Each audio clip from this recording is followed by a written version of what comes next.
What's going on? It's your boy JAYPAT back again with another video. NBA Finals is on its way, less than a couple days away. I am hyped. My team's not in the finals, but hey, you couldn't ask for a better matchup. You know, I thought Denver was going to be there in the West. I did pick Boston to make it in the East, but this is going to be a great series.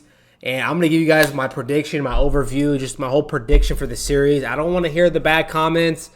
I don't want to hear that my opinions are wrong. Just enjoy the video.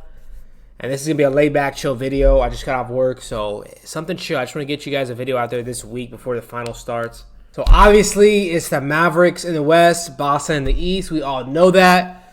Let's just start with how we got to this point.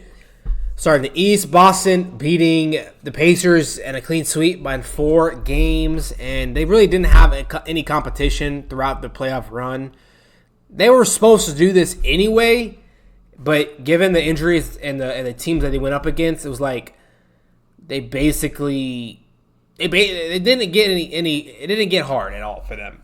There was never a point in their playoff run where I was like, okay, like they could be in some serious trouble. Like this could be it for Boston.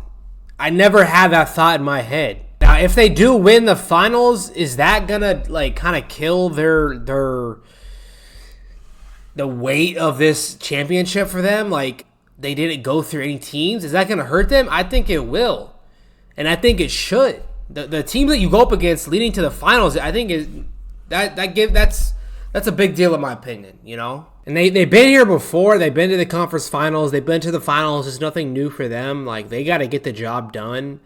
I think not being challenged in their run to the finals could come back to bite them in the ass. We'll have to wait and see. Over onto the West, the Mavericks, a complete opposite story. Went through some 3 tough teams, being the Clippers in 6, being the Thunder in 6, and then being Minnesota in 5. A very impressive conference finals, by the way. I think a lot of people had I had Minnesota winning that series. Like, I actually had Minnesota winning that series. I was wrong. I thought the depth and the length of the Minnesota would give them the edge there, and I was completely wrong. Luka played out of his mind. Kyrie showed up, and like we haven't seen this from them two at the biggest stage, and that's I think why a lot of people pick Minnesota to win that series. Mavericks just dominated. They just dominated, man. Blowout in that game 5. Don't get it twisted, though. Minnesota is the real deal. Anthony Edwards is the real deal. They're not going anywhere. I think he's only going to get better. Their chemistry is only going to get better. They're only going to add pieces around Anthony Edwards. Now, do they trade Rudy? I don't know. They gave up a lot for him. I don't know if he's the right fit. I mean, They exposed him the teams exposed him in the playoffs, and I feel like that always happens with Rudy. And like, yes, Rudy's a great defensive player and a great regular season player, but when it comes down to the 7-game series where coaching is everything, they're just picking apart Rudy, man, on the perimeter. They're toying with him. Mavericks do move on to the finals. I think that's their first finals appearance since 2011 when Dirk was there, beating the Heat in an upset. This is insane, man. Now we have the finals, 2 teams that are hot, 2 teams that are, you know, I'm not going to take full credit, but like I had said in my prediction video that like, don't be surprised if the Mavs make it here. I had picked the Nuggets, but the Mavs were my close to option to make it to the finals, and I was right there. Obviously, I picked the Celtics to win. At first glance at the matchups, you think of the duos of each team. Who has the better duo? Are you picking Kyrie and Luka, or are you picking Tatum and Brown? I think you got to go with Kyrie and Luka there. You got to look past the duo, the superstar duos, you know? Like, who has the better supporting cast? Like, matchups. It's all about the matchups. You know, at first glance, this is a tight series. This is a close series. Both teams, I think, are really good. How is Derek Lively, his health? That's a big part. And then Porzingis, is he going to play? That's huge. Is Porzingis going to be back, and is he going to be healthy enough to get into that pick and roll action with Luka and those perimeter players? That's huge, man. That's huge. You just seen it with the Defensive Player of the Year, Rudy Gobert. They were picking him apart.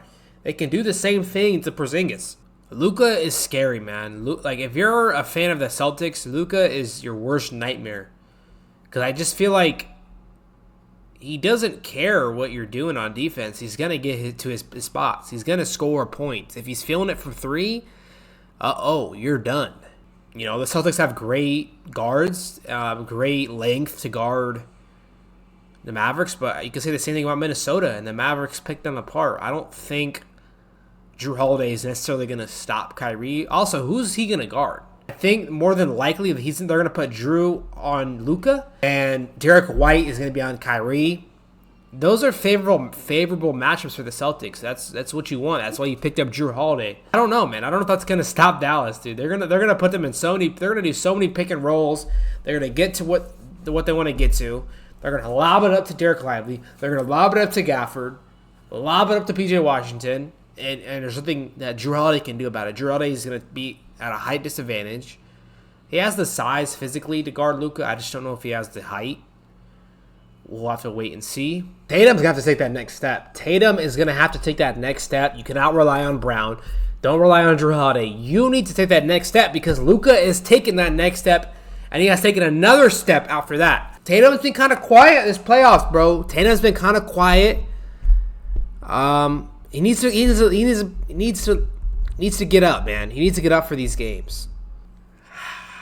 Something that I didn't even think about till now is the Celtics definitely have the better depth than the Mavericks. Horford and Pritchard coming off the bench. I mean, I know Pritchard's not the best ever, but they have a good bench, man. This is a tough one. I don't think there's really a huge favorite in this series. I don't know what's been the majority favorite here, but I'm gonna say the Celtics winning this in 6. I'm gonna say the Celtics win this in 6. They're gonna win Game 6 away.